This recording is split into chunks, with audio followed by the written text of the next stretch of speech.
Mi voz. Tu voz. Nuestra voz. Nuestra voz. Nuestra voz. Se escucha en Radio Xinasli. Somos un colectivo de radio comunitaria en la Ciudad de México que busca abrir y ejercer espacios de diálogo y creación. Búscanos en redes sociales como Radio Xinasli. Radio Xinasli. La voz de la cultura.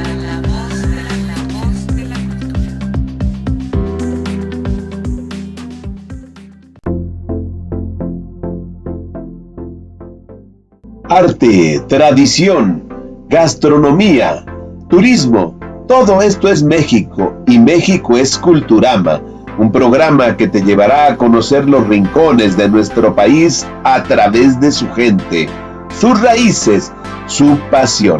Acompáñanos en este mágico viaje. Hola, muy buenas noches, ¿cómo están? Bienvenidos sean todos ustedes al segundo episodio de Culturama. Estamos muy contentas de poder recibirlos nuevamente y bueno, queremos agradecerles a todos ustedes por sus comentarios y sus likes que nos regalaron en el primer episodio. Esperemos que les haya gustado y estamos en un episodio más para poder compartir con ustedes. Voy a darle la bienvenida a mis bellas compañeras, a Angie y a Eli. ¿Cómo están, chicas? Súper bien, muy contentas de estar una vez más aquí con ustedes y con toda la gente que nos ve. Gracias a Radio Xinasli, la voz de la cultura, por darnos este espacio también. Eli, ¿cómo estás? Hola, Angie, Nicté, muy feliz de estar en esta segunda emisión con ustedes, chicas. ¿De qué vamos a hablar hoy? Muy especial. Bueno, pues el día de hoy quiero darles las gracias al público que nos acompaña, a todas y a todos. Nos alegra muchísimo compartir con ustedes la velada. El día de hoy les vamos a platicar de cómo las mujeres nos hemos apropiado del mundo. Dedicamos este programa a todas las mujeres mexicanas y sobre todo este programa es especial porque vamos a hablar de las mujeres mexicanas de las que casi nadie habla, para que justamente no caigan en el olvido. Nombrarlas para que ustedes que nos escuchan también compartan su historia. Hablaremos también de la dificultad que tuvieron las mujeres mexicanas para acceder a la educación y finalizaremos comentando los roles de las niñas rebeldes de nuestro tiempo. Así que los invitamos a que se queden con nosotras. Y bueno, este programa se nos ocurrió porque ya viene el Día Internacional de la Mujer, que hoy se conoce como 8M, porque se conmemora cada 8 de marzo. ¿Quieren saber por qué se conmemora? Vamos a escucharla en la siguiente cápsula que preparamos para ustedes. Las mujeres hemos tenido que luchar por el reconocimiento de nuestros derechos. A principios del siglo XX, mujeres en todo el mundo comenzaron a manifestarse en las calles, reclamaron una vida digna, remuneraciones justas por sus labores y exigieron su derecho a votar y tener acceso a la educación. También consideraron importante establecer una fecha para reivindicar sus luchas. En Europa, en 1910, en la Segunda Conferencia Internacional de Mujeres Socialistas realizada en Copenhague, Dinamarca, se proclamó el Día Internacional de la Mujer Trabajadora. En 1977, la ONU declara el 8 de marzo como Día Internacional de la Mujer. Esta fecha coincide con las manifestaciones de mujeres obreras que se llevaron a cabo en la misma fecha, pero de 1917, en Petrogrado, hoy San Petersburgo, Rusia. Si bien en poco más de 100 años las mujeres hemos conseguido ser escuchadas, respetadas y participantes activas en nuestras sociedades, en el siglo XXI sigue predominando la brecha de género, es decir, la disparidad o desigualdad de los recursos y oportunidades entre las mujeres y los hombres, en los ámbitos laborales, sociales, políticos, económicos y culturales. La violencia de género es alarmante. Hasta marzo de 2021, aproximadamente 736 millones de mujeres en el mundo fueron víctimas de violencia por el solo hecho de ser mujeres, de acuerdo con ONU Mujeres y la OMS. En México, el Sistema Nacional de Seguridad Pública informó que de enero a mayo de 2021 se reportaron 106.603 casos de violencia familiar y de enero a noviembre fueron asesinadas 3.462 mujeres.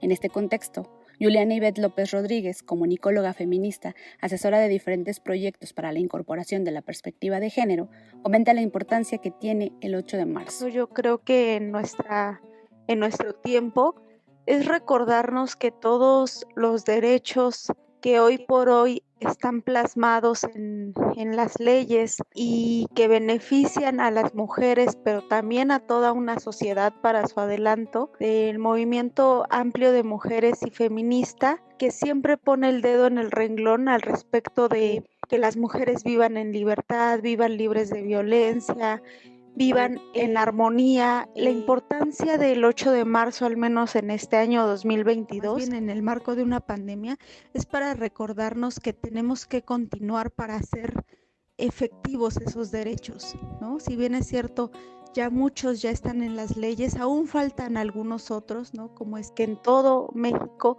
deje de ser un delito el aborto, por ejemplo, posible una vida digna para todas las mujeres. ¿Qué podemos hacer? Nos damos cuenta que ha sido esta libertad que hemos obtenido las mujeres ha sido producto de la movilización social, ¿no? Entonces ahí está la unión entre el 8 de marzo y los movimientos sociales. Ya nada me calla, todo me sobra. Si tocan a una, respondemos todas.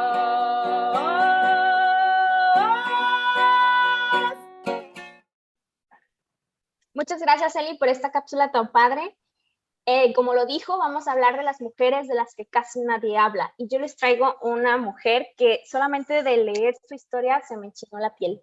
Y quiero saludar a mi hermana, porque mi hermana también se llama Olin. Y bueno, voy a hablar acerca de Nahui Olin. Ella fue una profesora, pintora mexicana, pero fue conocida también como la mujer más libre y apasionada del arte. Regularmente tenemos como un concepto de que hay muy pocas pintoras mexicanas, pero ella tiene una historia muy fascinante. Miren, les voy a platicar un poquito. Ella nació en México en 1893, pero muy chiquita se fue a Francia a vivir porque su papá era muy amigo de Porfirio Díaz y le dio una consigna en Francia. Entonces, él se va allá para poder hacer armas. De hecho, el rifle que él mejoró lo usaron los alemanes en la guerra. Entonces, es recordada por esta carrera militar que tiene su padre. Sin embargo, ella en Francia, desde muy chiquita, empezó a estudiar artes, poesía, danza, y claro, su mamá, pues como viene de cuna acomodada, pues le enseñó a escribir, le enseñaba buenos modales y le enseñó a tocar el piano. Entonces ella desde muy chiquita le gustaba el arte y era muy adelantada a su época, porque empezó a escribir cuando regresa a México. A los 10 años regresa a México y la ingresan al colegio francés de las Niñas Bien de Santa María de la Ribera, y comienza a escribir unas cosas que realmente, cuando les voy a recomendar el texto que se llama Incomprendida de Nahui Olin, porque tiene unas palabras que dices, ¿cómo una niña de 10 años pudo haber escrito esto? Entonces, a partir de ahí, ella empieza a despertar su sensualidad, sobre todo esta parte en donde no estaba de acuerdo con las reglas que le imponía la sociedad, ¿no? Se dice, otra de las cosas que se dice, no está confirmado, pero dicen que fue... Es chisme. Es chisme, Okay. Pero dicen que tuvo una relación sentimental con Diego Rivera. Sin embargo, yo me quedo con que él la idealizó y la pintó en alguno de sus murales, ¿no? Ella, como es contemporánea de Diego Rivera, de Frida Kahlo, pues también es contemporánea del doctor Atle, también otro de los hombres que está detrás de ella, y también es recordada por a la par, porque ellos tuvieron una relación sentimental pues entre tormentosa, bonita, artística. Ellos se compartían muchísimos. Él tiene muchas pinturas de estos ojos tan emblemáticos de Nahui Olin, verdes, hermosos, ¿no? A lo mejor ustedes las han visto por ahí. Y bueno, Gerardo Murillo, que es el doctor Atle, fue una de sus parejas más conocidas. Sin embargo, ella tuvo muchos amoríos.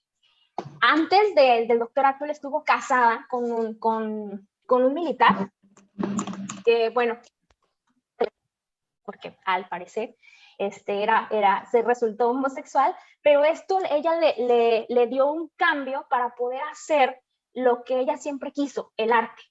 Y bueno, empezó a escribir, empezó a pintar, se codeaba con Pablo Picasso, con los mejores, con los pintores de toda su época. Y bueno, al final... No me alcanza el tiempo para poderles platicar esta historia tan bonita. De verdad les voy a recomendar que se echen un clavado en podcast, en audios, en todo el arte que tiene Nahui Olin, porque al final ella hace una recopilación de unos escritos que le da la directora del colegio de las niñas bien. Esta monja guarda sus escritos de cuando tenía 10 años y se los entrega cuando tiene 30, la busca y le dice, mira, aquí están tus escritos, y hace esta publicación de este libro. Son escritos como tal, muy adelantados a su época. Ella siempre estuvo en contra de las reglas y todo esto, y el hecho de que ella haya expresado su inconformismo de este lado del arte, pues es fascinante. Entonces, se dice también que tristemente terminó sola, pero yo más bien me quedo con el lado en el que, así como decidió ser una persona muy libre, muy sensual, estos desnudos tan fascinantes que fotografiaban, etcétera, dijo, me voy a retirar, ya es tiempo, listo, y se fue, y bueno, vivió en Tacubaya y murió en Tacubaya. Entonces, por favor, chicos, ahí que nos escuchan, ustedes, chicas, denle una leída a la historia de Nahui Olin. Sé que también ya tienen algunas pinturas de ella en mente, y pues, de verdad, les recomiendo mucho esta historia. Oye, Nick, de hecho, el doctor Atl fue el que le puso el nombre de Nahui Olin, ¿cierto? Sí, Nahui Olin significa cuarto movimiento del sol. Entonces, mi hermanita se llama Olin, así es que un saludo para ella. Y también yo había escuchado acerca de ella, pero porque fundó la Liga Feminista de Lucha contra las Toxicomanías. O sea, ella ya era como revolucionaria y luchaba por los derechos de la mujer. Incluso, si mal no recuerdo, ella fue una de las precursoras en la lucha del derecho al voto. Del derecho al voto y también del derecho a tener propiedades, porque bueno, recordemos que hace mucho tiempo pues, no había muchas oportunidades, y ella también fue parte de las 7 cabritas, estas mujeres revolucionarias de la época, de las que también forma parte Frida Kahlo y María Izquierdo, que son pintoras contemporáneas, y ellas tenían esta, sobre todo, bueno, en este caso Nahui Olin tenía esta idea, ¿no? de la lucha, porque, pues digo, desde pequeña era revolucionaria en todos los sentidos, y su arte lo decía. ¡Qué interesante! Pero bueno, esta es una de muchas mujeres. Cuéntanos qué otra historia, Angie, nos vas a hablar, aparte de la interesantísima Nahui, que wow, no nos da un programa para hablar de ella. De ella, sí, y de exponer todo, ¿no? Pues, a ver, yo les voy a platicar de literalmente una heroína de la Guerra de Independencia que pues casi nadie conoce.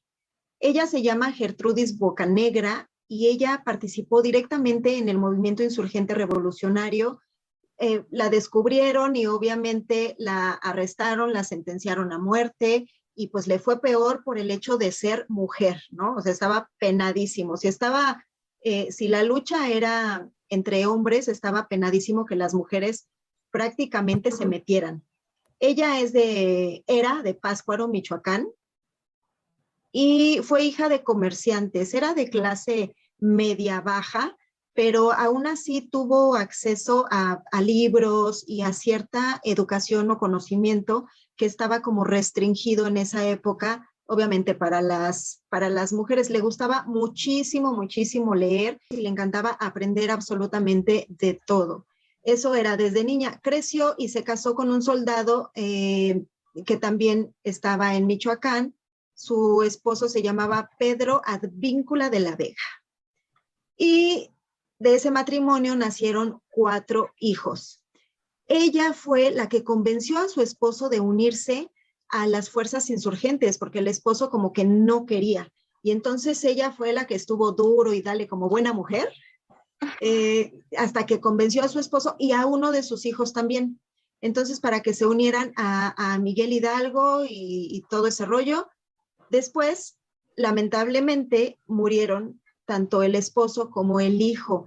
Y ella, pues la verdad es que se sintió mal, se deprimió muchísimo, pero aún con todo y su dolor decidió seguir adelante en esta lucha y se convirtió en una especie de mensajera o de espía, y así como muy bajita la mano se enteraba de los chismes de aquí y de allá, iba y se los contaba a Miguel Hidalgo, y entonces Miguel Hidalgo ya podía tomar cartas en el asunto, y es como esta lucha fue tomando un poco más de fuerza, ¿no? Y Incluso ella participó también con uno de sus yernos, también lo apoyaba muchísimo. Y bueno, al final del día, ella estaba para servir. Quiero comentarles un detallito, que como que desde entonces se veía que la mujer estaba como para ayudar, para servir al hombre, para dar todo. Ella era de las que decían, no me importa que yo no coma mientras coman mis hijos, mi esposo, mi familia, etcétera, etcétera. Es como este servilismo de la mujer y esta función de la mujer de dar todo, aunque tú te quedes como sin nada, ¿no? Ella también prestaba su casa para ciertas reuniones que obviamente se hacían escondidas, entonces llegaban ahí todos en la oscuridad, se reunían, platicaban, llegaban a acuerdos y se iban igual como lo más sigilosamente posible de ahí, pues obviamente para que también a ella no le causaran ningún problema. Pero después de 7 años de esta guerra, ella tenía 53 años cuando la cacharon, la llevaron a la cárcel y fue sentenciada a muerte por traición a la patria. Y fue fusilada el 11 de octubre de 1817. Ella siempre mantuvo la cara en alto, siempre mantuvo la fortaleza, nunca, aun cuando estuvo en la cárcel, nunca se le vio deprimida, decaída, y ella siempre mantuvo su postura de apoyar al movimiento insurgente. ¿Cómo ven? La fuerza femenina. Ole, no, definitivamente seguramente no tuvo una muerte muy linda, porque, bueno, no se tocaban el corazón en ese entonces, y menos Exacto. para una mujer. Entonces, pero sí, yo realmente creo que ella fue de las mujeres de las que casi nadie habla, y igual tuvo este acceso con Josefa Ortiz de Domínguez, que también es una mujer muy conocida, pero qué bueno que ahora estamos resaltando que Gertrudis Bocanegra fue una luchadora más de la independencia. Fue un pilar de la independencia. Sí, y sin embargo, sí, casi nadie conocemos de ella o hablamos de ella. Digo, vaya, ni siquiera en los libros de historia se llega a mencionar tanto como otros participantes de esta guerra, ¿no? Exacto. Así es. Eli, ¿tú qué nos tienes? Bueno, pues aquí muy impresionada de las épocas, de las mujeres de las que hemos hablado. Impresionante la historia tanto de Nahui como de Gertrudis. Y pues aquí va el salto histórico un poquito a una mujer que fue una de las primeras feministas en México. Es muy interesante que ahora que estuvimos preparando el programa, leí un poco acerca de que el movimiento feminista en México se gesta en Yucatán, y por ejemplo, pues esta mujer se llama Rita Rosaura Cetina Gutiérrez. Nació el 22 de mayo de 1846. Entonces, bueno, ella pudo estudiar y formarse como profesora. En su época era algo muy difícil acceder a la educación, mucho más si no venías de una familia adinerada o pudiente, etcétera, ¿no? Entonces, ella a los 17 años comienza a escribir sus primeros ensayos poéticos. Principalmente habla sobre amor filial y fraterno. Hacia 1870 hizo 3 proyectos, o bueno, planeó 3 proyectos muy interesantes. Organizó y participó en ellos. Primero fue hacer una asociación de mujeres. La segunda fue la construcción de una escuela primaria para niñas de bajos recursos, pobres, y la publicación de una revista dirigida por mujeres, para mujeres, llamada La Siempre Viva. Y bueno, también se llamaron así tanto la escuela como la asociación. Bueno, Rita murió en 1908 y su legado pues quedó plasmado en sus novelas, en sus poemas y sobre todo en la semilla que sembró en las niñas a las que les dio clase. Me gustaría hacer énfasis en que justo estos primeros pininos feministas, pues se trataba mucho de convencer a los hombres, de decirles por qué teníamos que luchar, por qué teníamos que expresarnos. Entonces, en uno de los textos que encontré, ella escribía: a la mujer désele pues la instrucción necesaria, cultívese su razón, su inteligencia, para que pueda con libertad tender su vuelo y colocarse en la misma posición que el hombre. Lo que buscamos y deseamos es el equilibrio en el espíritu, la unión completa de la familia, de la sociedad, sin menoscabo de la dignidad de ninguno de sus miembros. Entonces, wow, una mujer que escribía así en el siglo XIX, cuando pues pocas eran las mujeres que tenían ni siquiera la oportunidad de ir a la escuela, que no tenían condiciones de libertad económica, y las niñas pues no tenían voz ni voto. Entonces, bueno, pues imagínense qué mujer tan impresionante, de la que también casi no se habla. ¿Cómo ven? Exacto, pues esperemos que después de esto ya la gente que nos está haciendo el favor de vernos se meta a investigar un poquito más. Y estaría padrísimo, ¿saben qué? Que nos escribieran o que nos contaran también qué otras mujeres creen que son importantes en la historia del país y que de las que casi nadie habla, de las que casi no sabemos, no conocemos su historia, ¿no? Por ahí estoy segura que debe haber algunas otras. Bueno, chicas, pues pasamos a nuestro siguiente tema, que era justamente pues hablar un poquito de pues cómo al inicio del siglo XX las mujeres pues tenían realmente poco acceso a la educación. Justamente nosotros decidimos compartir la historia de estas mujeres porque pues vivieron en un contexto histórico en el que tenían pocas oportunidades y bueno, justamente uno de los factores más importantes que sucedió en la vida de las mujeres hacia el siglo XX, pues fue su entrada masiva a la educación y sobre todo, pues que también había mujeres que ya tenían un empleo remunerado. Eso es importantísimo porque acordémonos que antes, pues las mujeres no tenían libertad económica, era pues, las mantenían su familia, los padres, varones, y sus esposos, ¿no? O sea, pasaban como de ser las niñas a ser las chicas adolescentes en pos de ser casaderas y luego pasaban como al esposo, ¿no? Y ellas pues vivían de lo que pues sus maridos ganaban o sus padres. Entonces, esas dos cosas son fundamentales para el siglo XX. O sea, imaginen también que en el siglo XIX no había un sistema formal de enseñanza pública. Entonces, pues eran las asociaciones de beneficencia y academias particulares o nacionales o extranjeras las que se encargaban de la educación. Y bueno, los niños asistían mayoritariamente a la primaria y las niñas pues a veces, ¿no? Pero regularmente la educación era como dividida entre niños y niñas y a las niñas pues se les enseñaba otro tipo de actividades como bordar, cosas para prepararse para el matrimonio, básicamente, ¿no? Y entonces, bueno, pues digamos que la instrucción primaria, los que lograban llegar, pues se les enseñaba a escribir, aritmética básica y sobre todo la doctrina cristiana. Eso era tanto a niñas como a niños. Entonces realmente, pues imagínense, había un grado de analfabetismo impresionante. Entonces, bueno, pues la educación de las niñas también estaba basada en la moral y en la moral cristiana, en cómo tenían que regular sus conductas y comportamientos. Y obviamente recibían muchos lineamientos, advertencias y consejos para saber qué tenían que hacer. O sea, el deber ser de conducirse a lo largo de las etapas de su vida. Y bueno, obviamente tenían que tener como las buenas maneras. Entonces, las mujeres que llegaban a la universidad eran impresionantemente raras, pero encontré un dato súper interesante. La primera mujer en obtener un título profesional en América Latina fue justamente una mexicana. Ella fue Margarita Chorne Salazar. Ella presentó su examen profesional para graduarse como odontóloga el 18 de enero de 1886 en la Escuela Nacional de Medicina. O sea, imagínense, la primera mujer titulada en América Latina y pues mexicana y odontóloga. La primera mujer en convertirse en abogada fue María Asunción Sandoval, quien obtuvo su título profesional en 1898. Y la primera mujer ingeniera fue Concepción Mendizábal.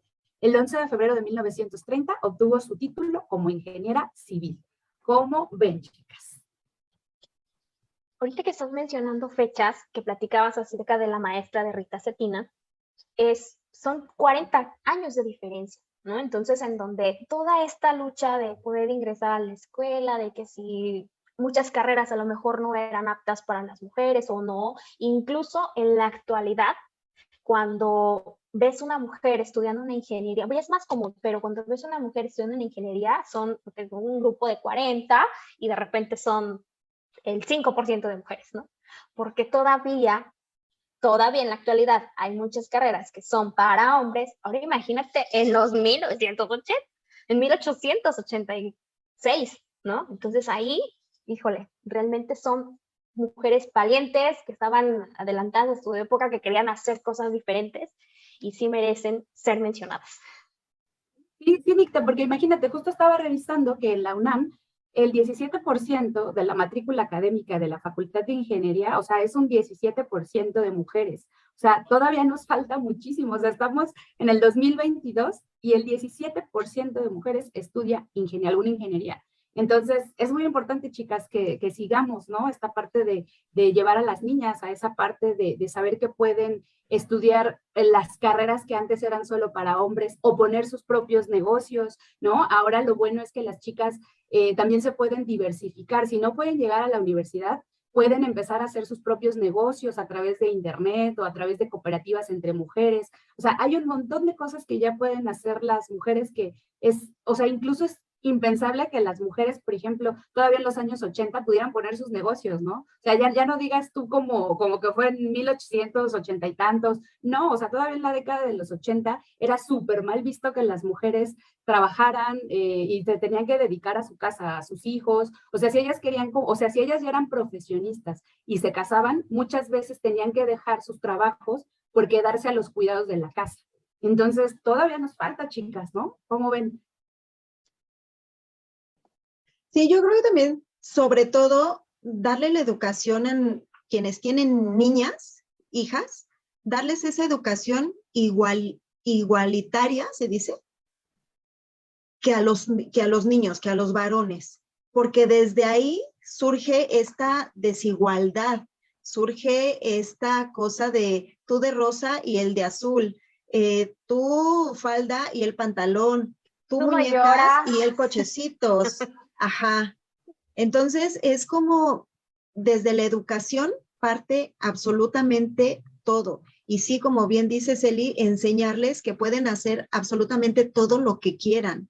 Si quieren tirarse del Everest, se van a tirar del Everest. Si quieren escalar, no sé, lo que sea, lo van a poder lograr aún siendo mujeres. El hecho de que sean niñas, de que menstruen, de que usen falda, de que usen aretes, cabello largo, etcétera, etcétera, no da la limitación para poder hacer cosas que hacen los varones. A veces incluso las mujeres tenemos mucha más fuerza que ellos.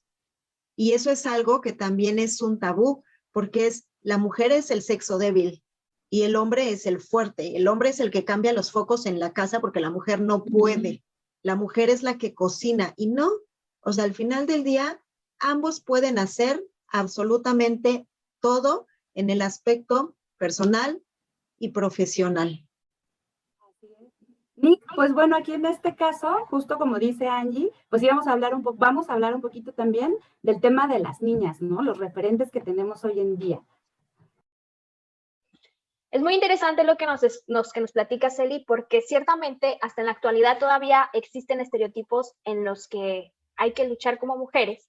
Y bueno, uno de ellos es el que se enfrentó a Alexa Moreno, una gimnasta olímpica mexicana, en su última participación en los Juegos Olímpicos de Tokio. Entonces mencionábamos al principio que muchas mujeres, yo les platicaba acerca de Naomi Olin, que es conocida por el Dr. Alt o por su papá. En este caso, Alexa Moreno tuvo un poco más de renombre por otras cosas que por sus triunfos, ¿no?